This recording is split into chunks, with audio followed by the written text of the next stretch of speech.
वेङ्कटेशो वासुदेवः प्रद्युम्नो मितविक्रमः सङ्कर्षणो निरुद्धश्च शेषाद्रिपतिरेव च जनार्दनः पद्मनाभो वेङ्कटाचलवासनः सृष्टिकर्ता जगन्नाथो माधवो भक्तवत्सलः गोविन्दो गोपतिः कृष्णः केशवो गरुडध्वजः वराहो वामनश्चैव नारायण अधोक्षजः श्रीधरः पुण्डरीकाक्षः सर्वदेवस्तुतो हरिः श्रीनृसिंहो महासिंहः सूत्रकारः पुरातनः रमानाथो महीभर्ता भूधरः पुरुषोत्तमः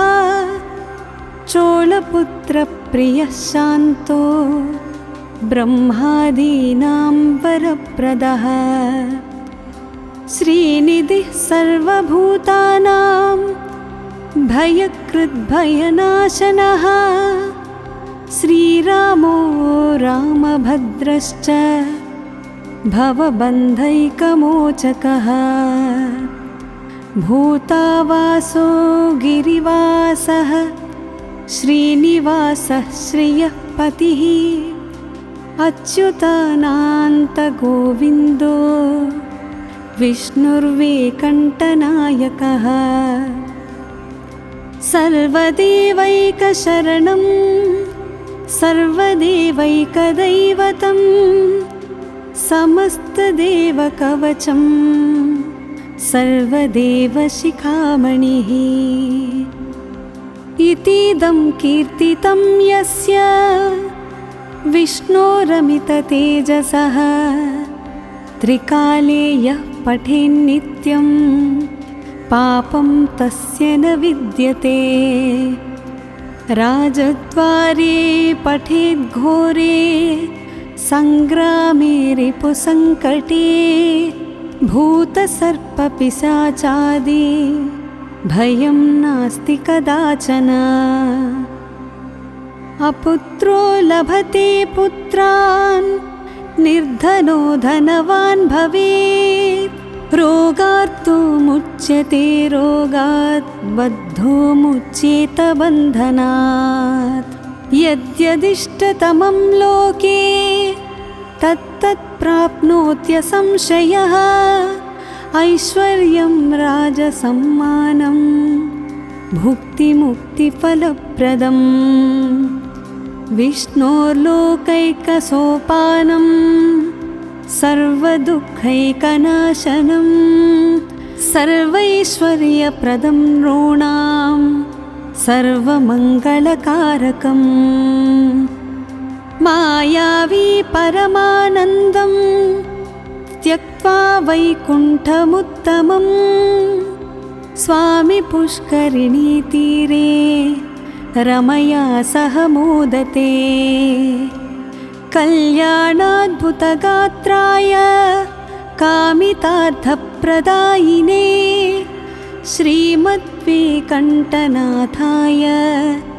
श्रीनिवासाय मङ्गलम् इति श्रीब्रह्माण्डपुराणे ब्रह्मनारदसंवादे वेङ्कटगिरिमाहात्म्ये श्रीवेङ्कटेश अष्टकं सम्पूर्णम्।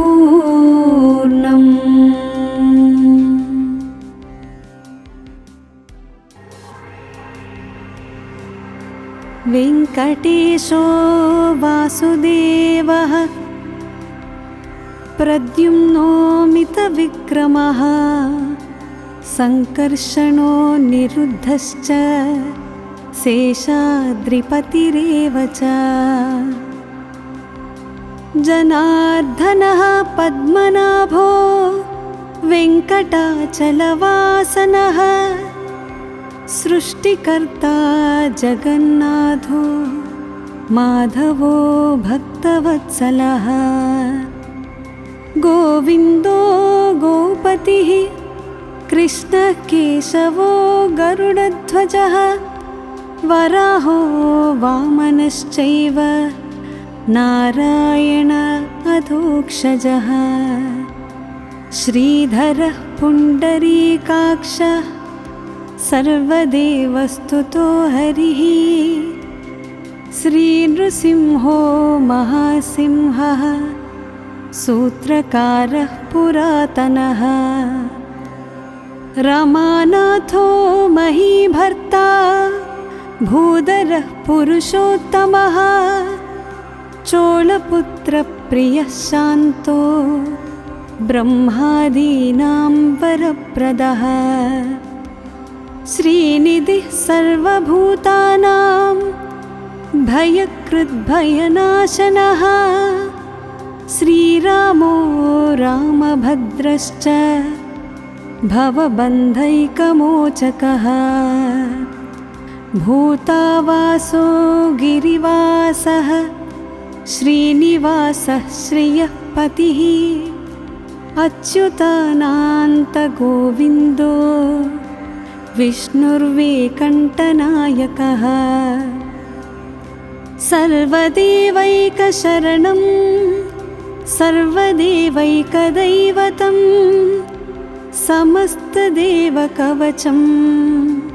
सर्वदेवशिखामणिः इतीदं कीर्तितं यस्य विष्णोरमिततेजसः त्रिकाले यः पठेन्नित्यं पापं तस्य न विद्यते राजद्वारे पठेद्घोरे सङ्ग्रामे रिपुसङ्कटे भूतसर्पपिशाचादि भयं नास्ति कदाचन अपुत्रो लभते पुत्रान् निर्धनो धनवान् भवेत् रोगार्तो मुच्यते रोगात् बद्धो मुच्येत बन्धनात् यद्यदिष्टतमं लोके तत्तत् प्राप्नोत्यसंशयः ऐश्वर्यं राजसम्मानं भुक्तिमुक्तिफलप्रदम् विष्णोर्लोकैकसोपानं सर्वदुःखैकनाशनं सर्वैश्वर्यप्रदं नॄणां सर्वमङ्गलकारकम् मायावी परमानन्दं त्यक्त्वा वैकुण्ठमुत्तमं स्वामी पुष्करिणीतीरे रमया सह मोदते कल्याणाद्भुतगात्राय कामितार्थप्रदायिने श्रीमद्वेकण्ठनाथाय श्रीनिवासाय मङ्गलम् इति श्रीब्रह्माण्डपुराणे ब्रह्मनारदसंवादे वेङ्कटगिरिमाहात्म्ये श्रीवेङ्कटेश अष्टकं सम्पूर्णम्।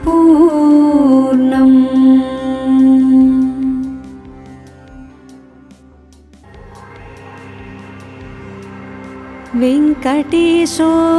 वासुदेवः प्रद्युम्नो मितविक्रमः सङ्कर्षणो निरुद्धश्च शेषाद्रिपतिरेव च जनार्दनः पद्मनाभो वेङ्कटाचलवासनः सृष्टिकर्ता जगन्नाथो माधवो भक्तवत्सलः गोविन्दो गोपतिः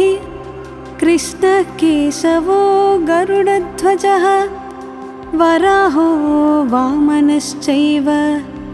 नारायण अधोक्षजः श्रीधरः पुण्डरीकाक्षः सर्वदेवस्तुतो हरिः श्रीनृसिंहो महासिंहः सूत्रकारः पुरातनः रमानाथो महीभर्ता भूधरः पुरुषोत्तमः चोलपुत्रप्रियः शान्तो ब्रह्मादीनां वरप्रदः श्रीनिधिः सर्वभूतानां भयकृद्भयनाशनः श्रीरामो रामभद्रश्च भवबन्धैकमोचकः भूतावासो गिरिवासः श्रीनिवासः श्रियः पतिः अच्युतानन्तगोविन्दो विष्णुर्वेकण्ठनायकः सर्वदेवैकशरणं सर्वदेवैकदैवतं समस्तदेवकवचं सर्वदेवशिखामणिः इतीदं कीर्तितं यस्य विष्णोरमिततेजसः त्रिकाले यः पठेन्नित्यं पापं तस्य न विद्यते राजद्वारे पठेद्घोरे सङ्ग्रामे रिपुसङ्कटे भूतसर्पपिशाचादि भयं नास्ति कदाचन अपुत्रो लभते पुत्रान् निर्धनो धनवान् भवेत् रोगार्तो मुच्यते रोगात् बद्धो मुच्येत बन्धनात् यद्यदिष्टतमं लोके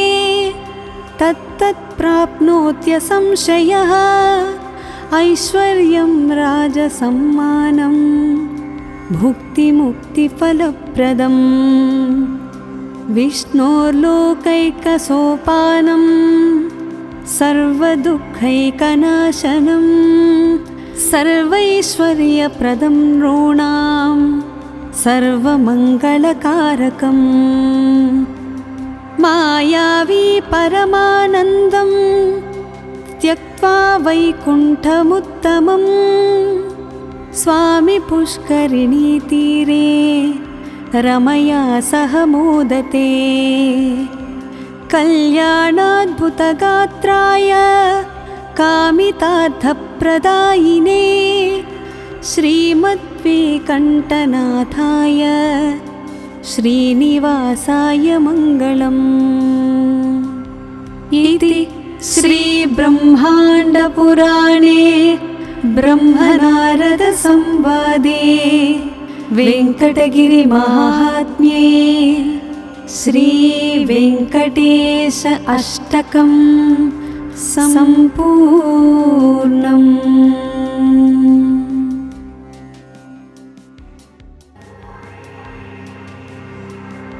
वेङ्कटेशो वासुदेवः प्रद्युम्नो मितविक्रमः सङ्कर्षणो निरुद्धश्च शेषाद्रिपतिरेव च जनार्दनः पद्मनाभो वेङ्कटाचलवासनः सृष्टिकर्ता जगन्नाथो माधवो भक्तवत्सलः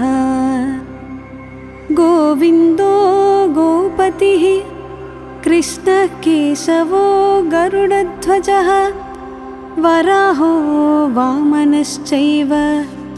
नारायण अधोक्षजः श्रीधरः पुण्डरीकाक्षः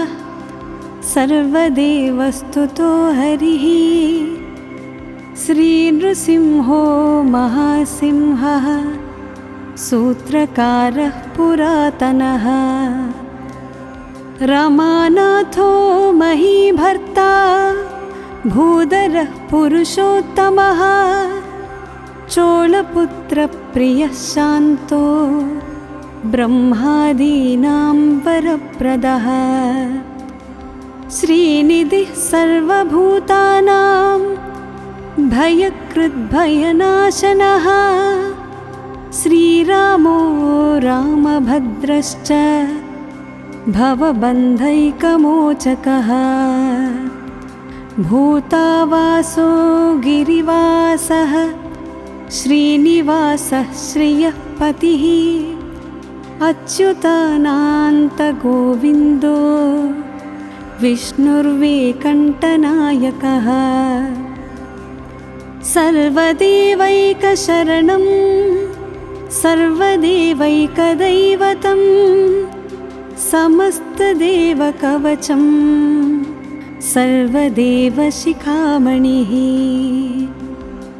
इतीदं कीर्तितं यस्य विष्णोरमिततेजसः त्रिकाले यः पठेन्नित्यं पापं तस्य न विद्यते राजद्वारे पठेद्घोरे संग्रामे रिपुसङ्कटे भूतसर्पपिशाचादि भयं नास्ति कदाचन अपुत्रो लभते पुत्रान् निर्धनो धनवान् भवेत् रोगार्तो मुच्यते रोगात् बद्धो मुच्येत बन्धनात्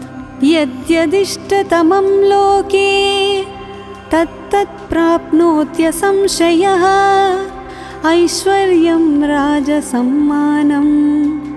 भुक्तिमुक्तिफलप्रदम् विष्णोर्लोकैकसोपानं सर्वदुःखैकनाशनं सर्वैश्वर्यप्रदं नॄणां सर्वमङ्गलकारकम् मायावी परमानन्दं त्यक्त्वा वैकुण्ठमुत्तमं स्वामी पुष्करिणीतीरे रमया सह मोदते कल्याणाद्भुतगात्राय कामितार्थप्रदायिने श्रीमद्वेङ्कटनाथाय श्रीनिवासाय मङ्गलम् इति श्रीब्रह्माण्डपुराणे ब्रह्मनारदसंवादे वेङ्कटगिरिमाहात्म्ये श्रीवेङ्कटेश अष्टकं सम्पूर्णम्।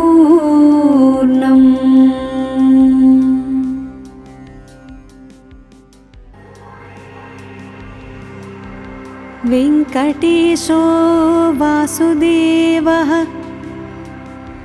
प्रद्युम्नो मितविक्रमः सङ्कर्षणो निरुद्धश्च शेषाद्रिपतिरेव च जनार्दनः पद्मनाभो वेङ्कटाचलवासनः सृष्टिकर्ता जगन्नाथो माधवो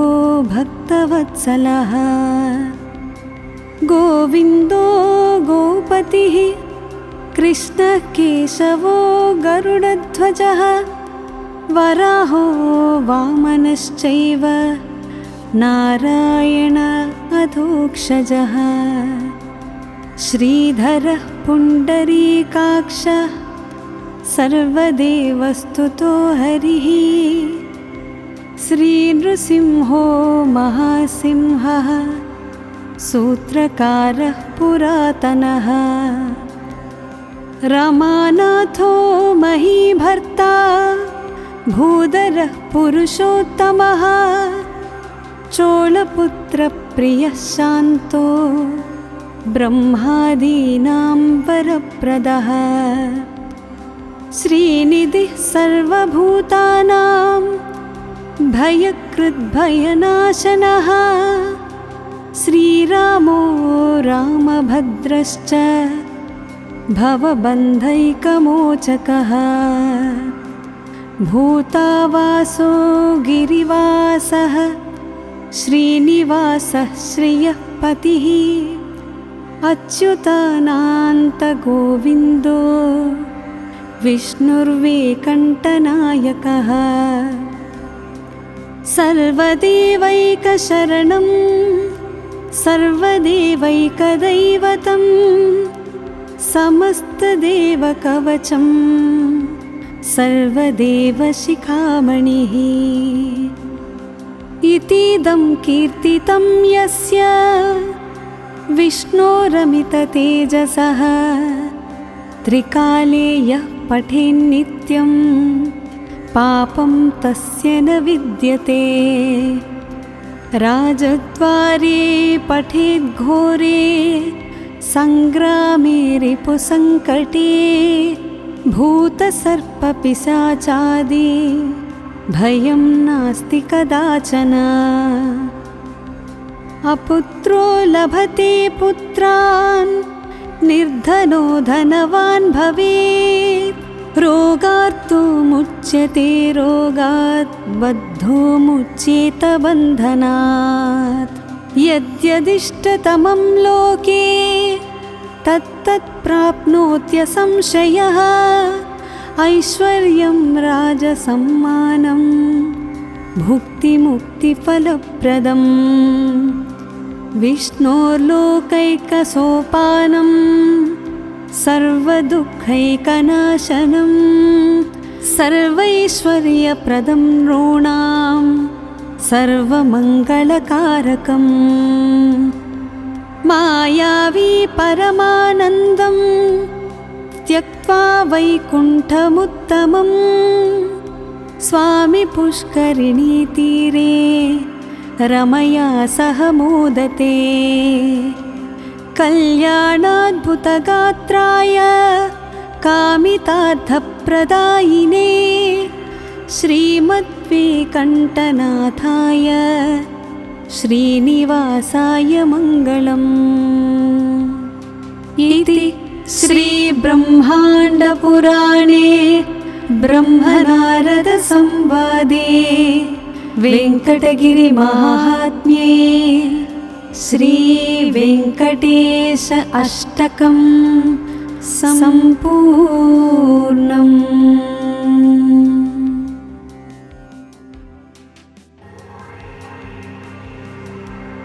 वेङ्कटेशो वासुदेवः प्रद्युम्नो मितविक्रमः सङ्कर्षणो निरुद्धश्च शेषाद्रिपतिरेव च जनार्दनः पद्मनाभो वेङ्कटाचलवासनः सृष्टिकर्ता जगन्नाथो माधवो भक्तवत्सलः गोविन्दो गोपतिः कृष्णः केशवो गरुडध्वजः वराहो वामनश्चैव नारायण अधोक्षजः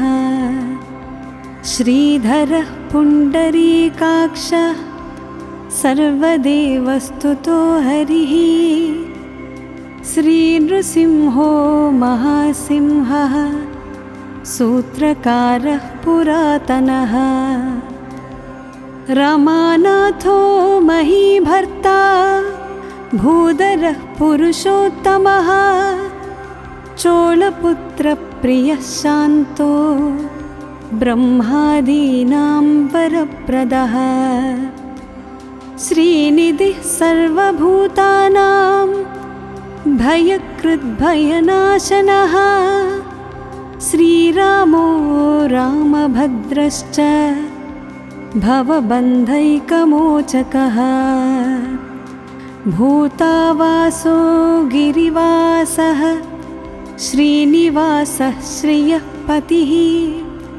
अच्युतानन्तगोविन्दो विष्णुर्वेङ्कटनायकः सर्वदेवैकशरणं सर्वदेवैकदैवतं समस्तदेवकवचं सर्वदेवशिखामणिः इतीदं कीर्तितं यस्य विष्णोरमिततेजसः त्रिकाले यः पठेन्नित्यं पापं तस्य न विद्यते राजद्वारे पठेद्घोरे सङ्ग्रामे रिपुसङ्कटे भूतसर्पपिशाचादि भयं नास्ति कदाचन अपुत्रो लभते पुत्रान् निर्धनो धनवान् भवेत् रोगार्तो मुच्यते रोगात् बद्धो मुच्येत बन्धनात् यद्यदिष्टतमं लोके तत्तत् प्राप्नोत्यसंशयः ऐश्वर्यं राजसम्मानं भुक्तिमुक्तिफलप्रदम् विष्णोर्लोकैकसोपानं सर्वदुःखैकनाशनं सर्वैश्वर्यप्रदं नॄणां सर्वमङ्गलकारकम् मायावी परमानन्दं त्यक्त्वा वैकुण्ठमुत्तमं स्वामी पुष्करिणीतीरे रमया सह मोदते कल्याणाद्भुतगात्राय कामितार्थप्रदायिने